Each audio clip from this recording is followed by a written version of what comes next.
Founder of the printing office of Edes Gill, and how do I do this? Do you want a microphone? Do I need a mic? Yeah. Yeah? Maybe we should move closer. Yeah, I hate microphones.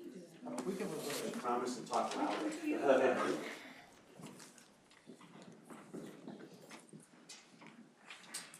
Speak from the diary. We're gonna switch it to slideshow mode.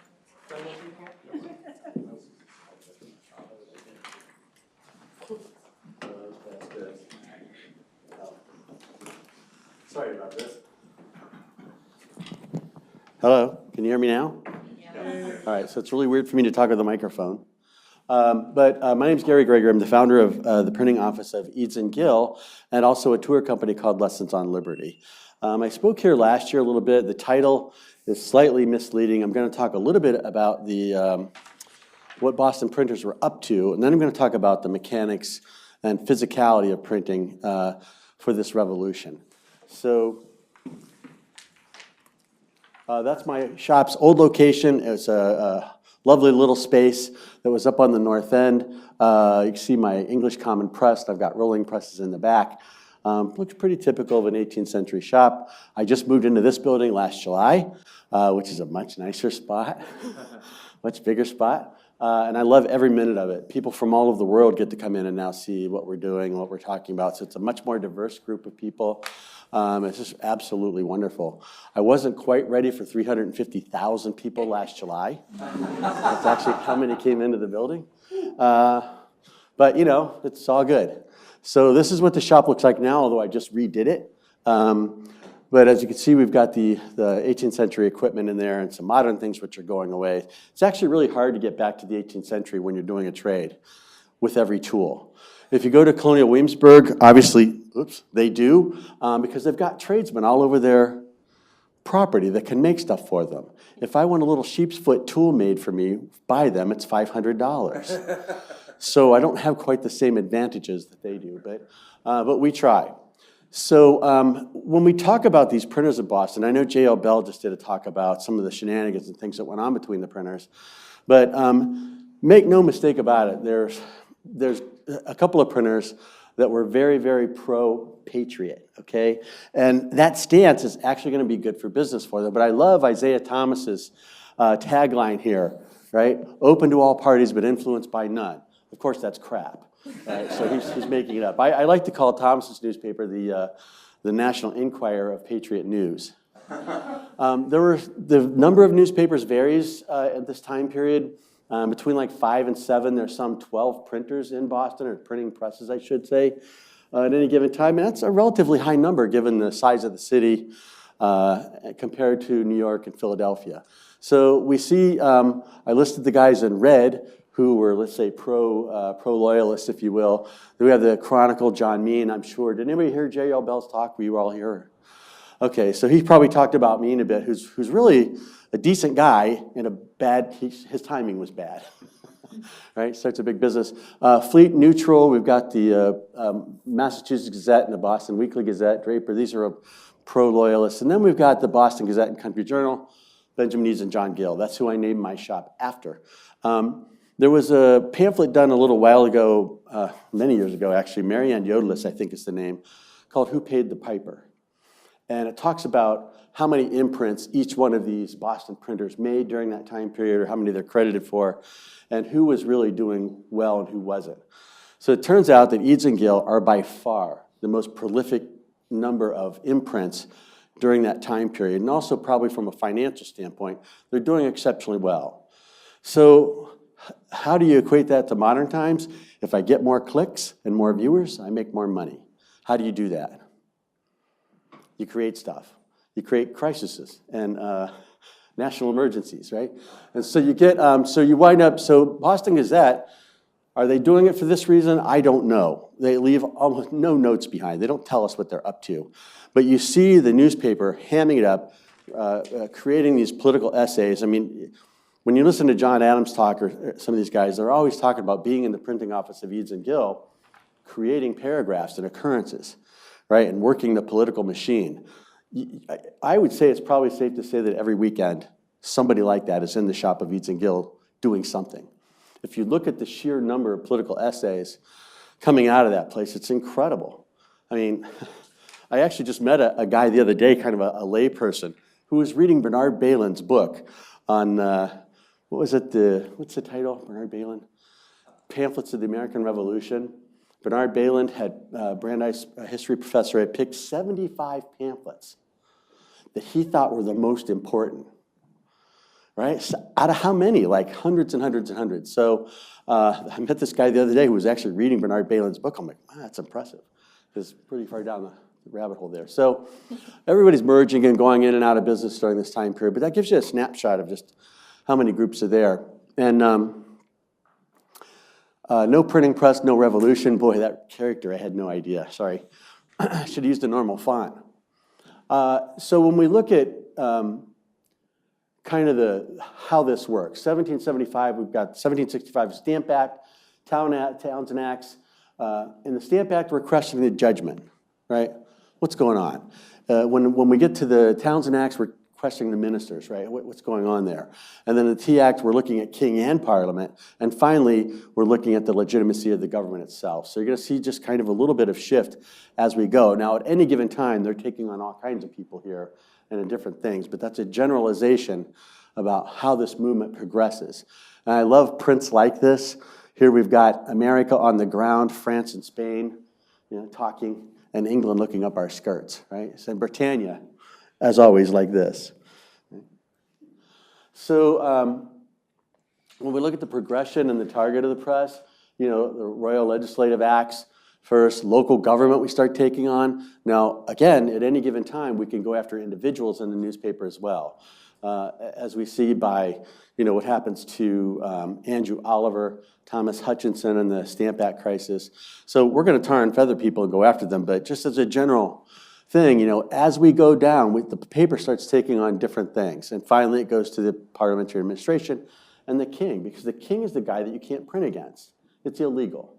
If I call the king a name or go after him in newsprint, that is actually illegal. A lot of people ask questions about the freedom of the press, and the truth is, a free press is one of the bulwarks of the English Constitution after the Glorious Revolution. So it's really important that you don't mess with them. You see the British Army in Boston during a couple of occupations talking about going after the printers, but they don't. Only when martial law comes down on Boston after 1774 and the war breaks out, does John Gill of the Boston Gazette actually get arrested, right? He gets arrested, and the crime that he's charged with is printing treason and sedition for the previous 10 years. By the way, that's a capital offense, right? Luckily for John Gill, the British Army had bigger fish to fry and other things to do. They just wind up letting him go. But one of my favorite, there's Andrew Oliver hanging from Liberty Tree, right? Awesome. Boy, this really is working out well. So let's talk about the technology of how we're delivering these messages to the public. One of the first things I ever said in type, but I didn't bring an example with me, was a little deal that we're certain was done by Benjamin Edes and John Gill. And it was posted up all over the town of Boston in the middle of the night. Right? Stop, stop, stop. Tuesday morning, December 17th, 1765, the true-born sons of liberty are desired to meet under Liberty Tree this day at 12 o'clock to hear the public resignation of Andrew Oliver, Esquire, distributor of the stamps for the province of Massachusetts Bay. A resignation? Yes. It's printed, right? Unfortunately, it was a pretty rainy day that day, and I don't know if Oliver showed up or not, but he had already resigned, but now they want to haul him out in front of the public. But it gets printed the night before or 2 nights before by Edes Gill, and then plastered up all over town. So how they do that is with the common press. That's a picture of my logo. I ripped it off. So the press was invented by Gutenberg in 1450. It's going to be the same exact technology until the year 1800. When you look at just the printing presses coming into the Americas, the first printing press on the continent of the Americas was in Mexico City in 1534. And then almost 100 years later, in 1639, the printing press shows up for the very first time in British North America at Harvard College, right? So it would have been the same equipment. There's no difference. And that's one of the things that I find very interesting about the press is there's almost no And there's no innovation on it, really, from about 1490 until the year 1800, when in 1800 some modification happens to how you make cast iron, and now you can make machines out of it. I haven't been able to figure out what that is, but just something happens. Pardon me. That walk wore me out over here. So, what's it look like? These are a couple fellows that stopped by my shop one day to help out. And the truth is, these are a couple of reenactors, and it really activated the space. They actually just went to work on the press that day. But this is typical of what you're going to see, two men working a press. We've got the common press behind us here. He's got an ink ball that he's actually beating ink on with, which I brought one. What else did I bring? This. So for all its loveliness, this high-tech tool is going to be in use for 400 years, right? Gutenberg, it comes along with Gutenberg's press, we think, but it's going to be in use until 1840. Somebody finally invents a composite material to make an ink roller out of, a brayer. Not until then do you have any other method of inking. So if you see any books that are printed, any pamphlets, any broadside, anything before 1840, this is what inked them, and they're printed on a machine like that. The next thing we look at are the letters, what he's beating ink onto. You can almost see the outline of a frame there. That turns out to be, it's almost like a picture frame with no bottom on it, but it's got a bunch of letters that had been set in type and then crunched in there. So how do we set type? I did bring a composing stick. When was it that Washington came and we did a parade for George Washington? Anybody know? 1787? In Boston, 89. 89. Okay, thank you. So in 1789, when George Washington comes to town, the town had organized itself by trades for the parade for George Washington. And when I read this, I just, it's one of these things that I just love to hear about, but the printers marched with their composing sticks. This is a tool that defines their trade, right? And so it's an adjustable tray, essentially. Forever, you set it to the width of your column, right? And you're going to stand at some cases, and what do I do with the clicker? And you're going to start setting type. So there's just some more pictures of these guys pulling the bar on the press, right? Two pressmen normally run a press like this. One beats the ink on. The other handles the paper and pulls the bar. That gives you some efficiency with a machine that is inherently highly inefficient, right? And then you see us pulling off a print. That young lady there is actually a descendant of Thomas Jefferson. So, when we naturally let her print on the press, Declaration of Independence. So there's a type case, and I've got a composing stick in my hand. You'll notice there's little boxes. A lot of people have these things hanging on their walls for curious cabinets and so forth, but they're called type cases. The upper case with the little square boxes has my capital letters and accent characters. The box below it has my lowercase letters, and hence the term uppercase and lowercase. That's actually where the term comes from, because capital, get it? Everybody knew that already. So, so you pluck the letters out one at a time, and you place them upside down in reverse. You do this by memorizing the case. So here's a close-up shot of somebody setting type. You see a couple times, she's setting small type. That's probably 10-point or 8-point. But you see a few letters upside down in the base of that, and she's holding them with her thumb and grabbing another sort, right? Now, somebody's cheating on their type cases. See, they wrote the letter in there. That actually makes it harder to learn. The idea is you memorize that case. You memorize which letter is in which box. And when you reach your hand into that box, you're not looking to see what letter it is. Every piece of type, it's not shown here. I have some examples with me, have a little nick on them on the front. It's a little mouse bite. You feel for that mouse bite, and that tells you that's the front and bottom of the character. So it allows you to orient it without thinking upside down and in reverse, right? So, and you think this is really, antiquated and something we didn't use for a very long period of time. This comes along again with Gutenberg, and we're going to use it. There's not an automated method to set type until 1903. So 450 years, this is the main tool of printers. Now imagine in 1900, you've got daily newspapers everywhere in the United States, right? How are they doing it? Labor. More people work in the printing industry in the year 1900 than any other industry, and it's all about typesetting. Finally, the linotype machine is invented, and all of a sudden now you type, and it squirts lead into a line of type. It's much more efficient for a newspaper. Puts a lot of people, typesetters out of work nowadays. Flailing my hands around.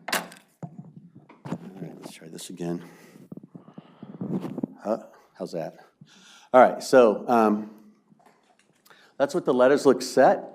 This is a little piece of the United States Constitution. It's my latest project, which I was kind of working on last year when I was here, but I actually finally finished it. This is 8-point type, and I can tell you it's my 8-point is your 6-point. We go by the body size. So like Alexander Hamilton's name's right in there somewhere. Where's New York? But you get the idea of the small pieces, right? There's it in a composing stick right there, type, and then I'm putting it in a galley and building the form. So something like this is a Boston edition of the Declaration of Independence that I print. There's about 9,000 characters. I include the spaces because it's something that we're going to set, right? This is a 7-hour typesetting job for somebody that knows what they're doing. This Constitution that I just did, 24,400 characters of 8-point type. It's under the title Federal Convention. This is a 1787 Boston printing of the United States Constitution before it's ratified. There's only one original document of this in existence. It's wildly exciting to me. I thought I'd reprint it. Apparently nobody's read it. So this is an example of the Boston Gazette newspaper. There's about 12,000 characters on each page. The Boston Gazette is it's a 8-page newspaper, generally, and it's 2 sheets this size, printed front and back, and folded over, right? So to set 12,000, a good typesetter of the 18th century can set 12,000 characters a day. So I can tell you that's moving. I've never come anywhere close to that. The printers at Colonial Williamsburg actually can. They have the opportunity to set type. They get paid salaries and things like that. They don't have to sell what they make. So they actually have a bit of an easier job of it. But they're really good at it down there. They've had a program for about 60 years. So the printing press is the press of the document, right? And anything we need in a hurry, anything the Sons of Liberty want done. And even when the battle at Lexington and Concord breaks out, a couple days before April 19th, both Benjamin Edes and Isaiah Thomas are asked by the upper echelons of the Sons of Liberty to remove some presses from Boston because they might need them outside of town. By the way, they'd never packed up a printing press before, on the hint of the British Army marching into the countryside. What did they know that we don't know? Well, they knew there was going to be a battle, right? They knew that they were going to need these presses out. And that hit me one day. I'm like, I got a call from an author who was writing a book, and Isaiah Thomas is one of the characters. He's like, how did he get that press out of the 3rd floor of the Union Oyster House? I said, it breaks down, to a pile of lumber in 15 minutes. It's a lot harder to put back together, but it comes apart fast, and it weighs 1,100 pounds, right? Each case of type weighs about 70 or 80 pounds, and to print anything of any significance, you need about 40 or 50 of those cases. So they're packing a lot of weight out of Boston when they leave, and 2 of them do it. But it tells you, and I just moved to the town of Westboro a little while ago, and they have all kinds of wonderful documents from the committees of correspondence and safeties of Boston that were sent to the town instructing them to do things. Don't pay your taxes to the city of Boston. Just hold on to the money. We'll tell you what to do with it later. That's one of my favorite ones, right? We're just going to keep that tax money and things like that. So it's about supplies, but they're using these presses actively. Benjamin Eades set up his press in Watertown, and oddly enough, Paul Revere moves in with them. I shouldn't say oddly enough. They knew each other and they worked together sometimes. So Revere is actually going to get a contract to engrave and print money for the newly formed state of Massachusetts. Is that what I brought with me? No. Andy's engraving some of that right now. I just engraved some of the sword in hand shilling money. So this is actually Andy's forte, is that machine right there. It's called a copper plate rolling press. None of these presses were made by us. It is said that Benjamin Franklin constructed one of these rolling presses. He got some kind of job to do money for Delaware, Maryland, one of the colonies. So it said that he actually built one, but he's one of the few people that are ingenious enough and industrious enough to take it on. So a rolling press has two rollers. You can see the ends of the rollers right there, a plank, and that plank is in between the rollers. You see that big star wheel with this guy going like that, right? Normally you wouldn't think it would take that much pressure, but there's no gears. This machine produces 10 times more pressure than the common press that we pull on. You cannot print a copper plate, which looks like this, right? You cannot print a copper plate with the common press. It doesn't have enough pressure to push the ink down below the surface. How does this work? Well, first you have somebody like Andy who engraves. So he cuts the plate in copper after transferring the image onto the copper. And then to print it, you cover the entire plate black with ink. I almost brought some videos, but I figured I didn't have that much time to show somebody doing this, or me doing it. Anyway, so you start removing the ink with a rag very carefully, right? And then you polish it by hand. You lay some felt blankets on top of it. Then, that's what you see over top there. Then you crank it through. It pushes those blankets and paper down into that plate, lifts the ink out, comes out on the other side, and what you wind up with is a black and white print. This is a reproduction that I had done several years ago of the landing of the troops. This is a Paul Revere version that was cut down. These original plates actually exist in the Massachusetts State Archives. In fact, about 10 years ago when I went over there to look at the plates, I think they get, anybody from the Mass Archives here? They get pretty excited when you go to look at their stuff. Because everybody goes there for genealogy, right? It's like, it's over there. You know, but if you say you want to see their stuff, they get really excited. So it just so happened, the guy said, well, I hear about the plates. He goes, would you like to see them? Like, sure, yeah, of course. So there I was. He handed me a pair of white gloves. I'm holding Paul Revere's original Boston Massacre plate in my hands. Now, if I'm not supposed to do that, don't tell anybody. I was breathing Paul Revere molecules. I mean, my knees were shaking. It was wildly exciting to just hang on to an artifact like that.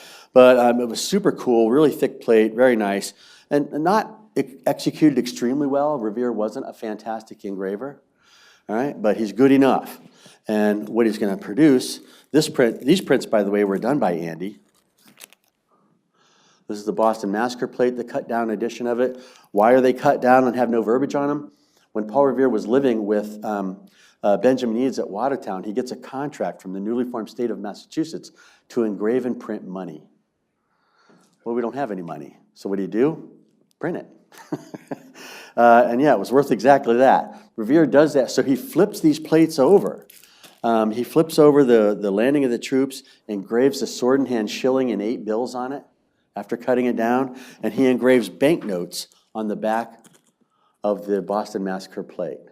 He repurposes them, which I just love that idea. He could care less that sometime later in the future, if you find one of his prints, they're worth a couple $100,000, right? So, yeah, so there's the landing of the troops, and he would have had them colored. Christian Remick would have done it, right? So they're printed in black and white and then hand-colored. After you print one of these in black and white, you cannot print another. You have to re-ink the plate every time. So that's me inking a plate that's actually an 18th century plate that I acquired from a fella from London. So, I don't know, it's just an average book plate. There's nothing special about it, but the detail's pretty incredible. Somebody got mad at me, like, well, you shouldn't be printing on that 18th century artifact. I'm like, it's a book plate. It's not, you know, that's why I bought it. Leave me alone. So there's me. What you're looking at right here are 2 rolling presses. You see one in the back. That is an original from Paris, France. It's built about 1750.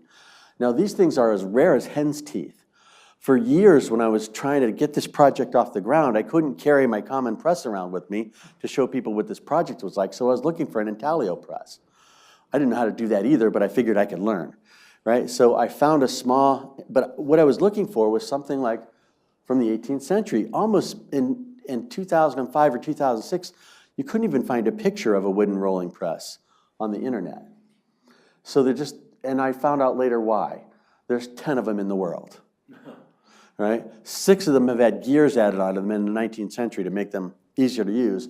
4 of them have never had gears added onto them. That is one of the 4.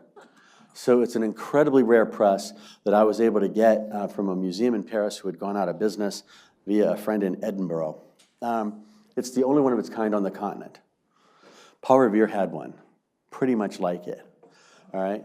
So I was then lucky enough to get a grant from the Massachusetts Society of Cincinnati, those descendants of George Washington's officers, to build a reproduction of that press, and that's what that is. Just after I finished that reproduction, I had the only 2 wooden rolling presses in the entire country. And it's a little bit like, yeah, I know, I had a big grin too. I'm like, because it's really fun to do something. It's even more fun to print on them. It is somewhat experiential archaeology. I don't know if that's a term, but you're doing something that hasn't been done in a couple hundred years, right? Here, anyways, in this country. I mean, if you go to the Rembrandt House in Amsterdam, they're printing on a reproduction press. In fact, they invited me over there to look at their press and talk to the guy who built it. So that was a pretty fun adventure also.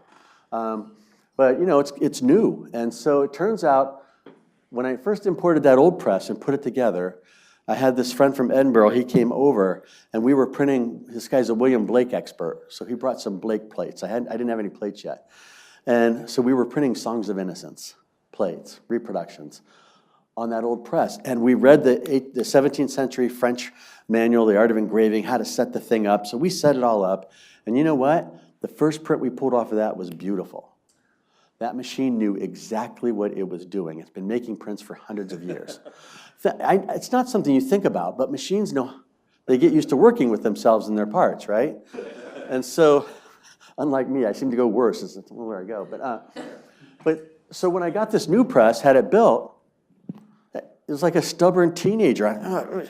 Wouldn't make prints. It wasn't working right. It took about 1.5 years to work those pieces and those bearings in and everything to get it working so that it actually works. The bearings are made out of tin. You put mutton grease on them because you have tin bearing with a wooden roller. And apparently mutton grease is the thing to use when you want to lubricate something like that. It doesn't go rancid either. So Revere is going to use these presses. He's going to do he can't draw. So somebody like Henry Pelham is going to draw this. Everybody probably knows that story. Pelham draws it. Revere rips him off. And it winds up, Pelham, we found in his letters in London, we don't know if the letter was ever sent or not, but maybe it was a copy of a letter, who knows. But it basically, he goes after Revere and says, I thought I lent my drawing of this to a person who had some kind of, moral values and characters. Apparently not. The world's going to know what a ripoff you are. And he says, oh, by the way, my mother wants those pieces of the rolling press back that she lent to you. So the Pelhams had lent Revere some pieces for his press, and now they want them back. Well, his print is called The Fruits of Arbitrary Power.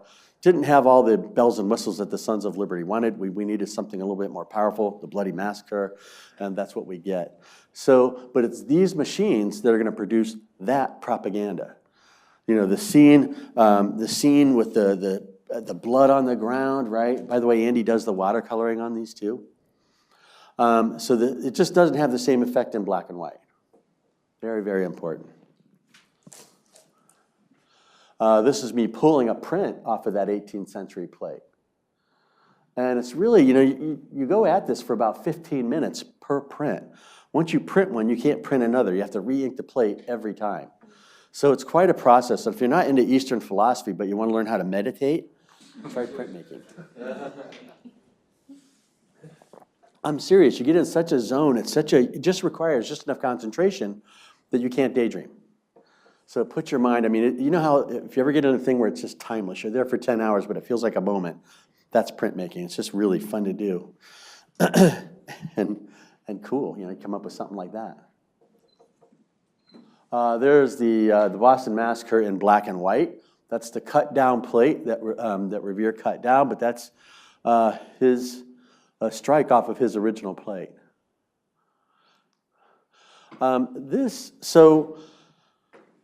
other thing you're going to do with this is watercolor. It's a part of making the propaganda come alive. And so this is I got another grant from the Massachusetts Society of Cincinnati. I only have one address apparently to send those grant things to. This is a 1780s Reeves watercolor box set. It's just super cool. The label to me is worth what I paid for it. It's just an awesome label. But what we're trying to do is to demonstrate to go from using modern tools to show how we use 18th century tools to watercolor these things. And it's no small task to watercolor something like this. What is it, 15 or 20 minutes, Andy? Barely, more like 30, 40 minutes sometimes. A piece.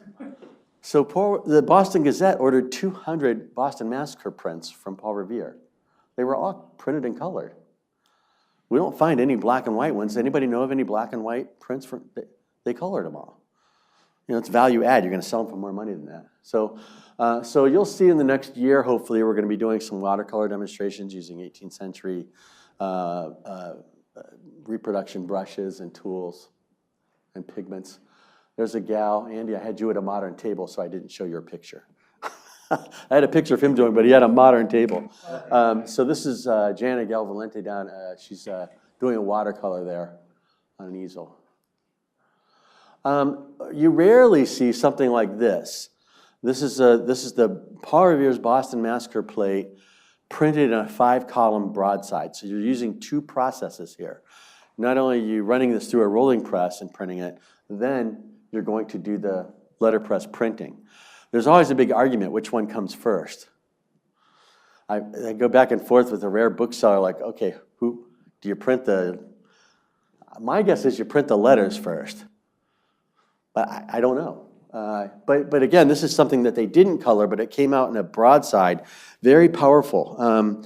These are it's a very rare imprint from the Benjamin Edes and John Gill. When I get a phone call about somebody saying they have a historic document and they want to know if it's valuable, several times it's this. But there were 19th century reproductions done on modern wooden paper that's the acid's eating it up and they're falling apart. And there's some known typographical problems with the reproductions that I'm aware of. So you have to be the bearer of bad news. Yeah, sorry, it's in the 19th century. Still not worthless, though. It's a neat print. Oh, hey, what time is it? I thought I had a few more things to talk about. We have 5 more minutes, so I have some show and tell stuff up here, but I'd like to leave some time open for questions. If you have any questions about the process, about printing history, Edes and Gill, or anything else, yes. What was the first newspaper in America? I've been told News from Virginia. Nah, in America, no, it was Boston. The Journal of Occurrences. Public Occurrences? Public Occurrences, 1698, something like that, right? 1690. Yeah, it was published for one day. So is there And then just put out like a business. So semantics about like what's a newspaper and what isn't? No, I don't think so. I mean, I think, and then the 1703 was the next Boston paper. Again, because I don't think there's a press in Virginia in 1703. Yeah, no. So it's Boston, the first 2 or 3, and then James Franklin comes along. So he's probably the 3rd or 4th, yes. How do they make ink? How do they make ink? Well, ink, the primary ingredient of ink is linseed oil. Linseed oil comes from flaxseed. We don't know how to make linseed oil in the colonies. So we don't have the processes to make it. So we're going to import linseed oil. The other 2 ingredients are carbon black and pine resin. So you could buy barrels full of ink. In fact, in 1775, during the occupation of Boston, a printer had moved from Salem to Harvard College and is printing over there. Well, somebody rips off a barrel full of ink. Somebody ripped them off and took the ink. It was pretty valuable. So you can make it. We have plenty of carbon black and we have plenty of pine resin in the colonies. Somebody like Benjamin Franklin actually vertically integrated his business. So he had an ink making manufacturer, if you will, and he's selling the ink to his franchisees and other people. He's buying all the paper, the output of paper mills, and selling it to other people. There's a reason why he retires at 42. And did Lindsay oil come from Britain? Yes. Yep. Other questions? Yeah? So the 200 prints of the Boston Massacre of the Sons of Liberty, that's 50 hours worth of printing. This is not the case that more hands would have. You've got one plate. Right. So, well, maybe he did both the landing of the troops and the Boston Massacre. I don't know if they come out at the same time. through advertisements. We know that the Boston Massacre is advertised, but he does it both in the same year. They're sister prints.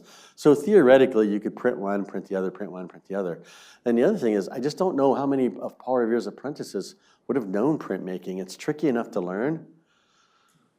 Did he have a workman that learned it, or was he himself doing it? I don't know. We just don't know. It says engraved, printed, and sold by Paul Revere. But yeah, it's no small task to produce a couple hundred of these for sale. And I think he was able to crack out the Massacre like in 2 weeks before Pelham was. Yeah, 2 weeks. So Revere's busy. There's a great video, actually, if you want to see somebody cutting a plate. Andrew, what's his name down at RISD? Rafferty? Rafferty, yeah. If you Google Andrew Rafferty of RISD, you'll see him taking a 15th century image that had never been cut in a copper plate and going through the entire process of putting the wax on the plate. It's actually one of the most beautiful videos I think I've ever seen because of his just really high-end craftsmanship. Evan Lindquist. I don't know him. He's done Yeah. Georgia. Don't get me wrong, I like watching Andy, but that 15th century thing was really cool. Yeah. I often hear of printed images called woodcuts. Was Yes. wood ever used for copper? Yep, wood is used all the time. Let's see if I brought one. Maybe I did, maybe I didn't. I didn't, but an example of a woodcut might be something, see that letter there? What you're gonna see all the time, here's the difference. A woodcut is something you lock up with the type and print on the common press. So oftentimes you will see them as advertisements. You'll see a little ship or a little house, right? A little crude women. The American woodcuts are really funky, and they're just super cool. I wondered, well, how hard could it be? You know, I just saw a comet from 1754, right? Because it was Halley's Comet. So somebody made an incredibly crude woodcut of it. And I decided last winter to take a woodcutting class. So I got that comet image out and cut it in wood. And the truth is, my crude attempt at it wasn't as good as the crude attempt that I thought was really crude in the that appeared in a magazine. So American woodcuts as a whole, there's actually a book, I think it's called Ornaments and Woodcuts, 1630 to 1830 Boston or something like that. Somebody spent a lifetime acquiring every ornament that was printed in a newspaper and every image. Because you have a lot of religious imagery in woodcuts. You have a lot of woodcuts for almanacs, right? So you see them a lot of times, and you see them used again and again over the course of like 70 years. But they're just crude little woodcuts on plank wood, as opposed to a modern wood engraver who can do very fine work on the end grain. So they would basically be cut pieces of movable type that would just be put in with the. It's a piece of wood, however big it is, that they've cut and ensured that it's type high, exactly the same height. Well, it has to be exact. And you'll see it not printing so well sometimes. Printing on a press like this, we actually dampen the paper, so it's a moist process, which is why when you see something like the Boston Gazette newspaper, you have that letterhead up there, that's done in metal. Paul Revere actually cut that in printer's metal. He metaled down letters because they use it every week. He didn't want it to crack. The other speakers are not here, so I can still answer some more questions. Yeah. How much longer is Gill and Edes in business after they moved to Watertown? They're not. Well, I mean, John Gill dies in 1785. Benjamin Edes dies in 1803, and he's printing till he dies. But they break up their business. So Gill remains on Court Street. Edes winds up probably taking the press that he took to Watertown, moving it around several times, till somebody sees him in 1801 or 1802 in an apartment with his 50-year-old daughter running the press, and he's sitting there setting type. It didn't go well for him because he took so much of that money that they printed, so much Continental money and so much Massachusetts money, the money was worthless. But so he's forking out real money for supplies and not getting paid back, really. So it kind of bankrupts him. He had a big family. Yeah. Oh. What's your background before you became Edes Gill? Corporate sales management, of course, for a Fortune 500 corporation. How else would you get into something like this? Yeah. Edes and Gill, I've never heard of it before till I came here today, and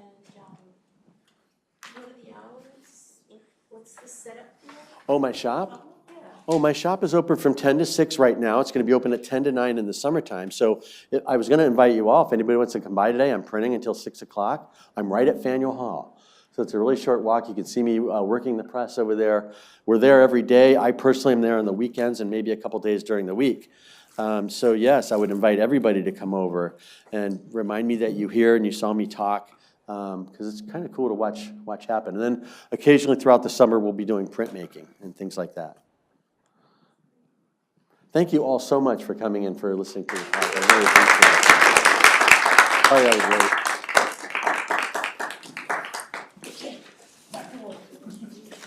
Back to work.